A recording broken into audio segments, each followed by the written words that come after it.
So I think there are a number of significant events that are happening. I think the Paris Agreement really sends a strong signal to the global market about investment. And that's going to come in a host of different areas. It'll come in clean energy, it'll come in transportation, it'll come in building efficiency, it'll come in industry, it'll come in agriculture. That massive investment opens opportunities for new businesses, it opens an opportunity for employment, it opens an opportunity globally for development. And I think all of that's going to emerge in a clean form, largely as a consequence of the commitments that leaders have made in Paris and that now countries are implementing. It's been a really significant change.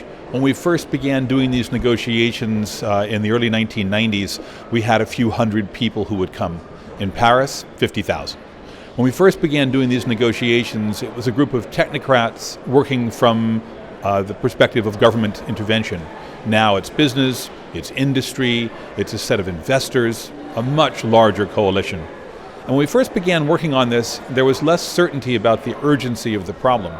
Now the certainty is high, the agreement is high, the urgency to act is clear, and the level of commitment, I think, is indicated by the level of action in Paris, and now, since then, by the number of programs undertaken in countries, in the private sector, and in civil society. It's very clear that the business sector is going to be a central player in this scenario. It's quite obvious that governments are not the prime actors. Governments create enabling environments. Governments provide some catalytic resources. Businesses invest. They hire people. They change facts on the ground. That's not going to just be in one country. It's going to be global.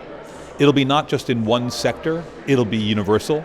We'll see it in the way we do everything, from the way we power our cars, the way we power our economies, the way we use our land, the way we transport goods and services, the kinds of things that we do.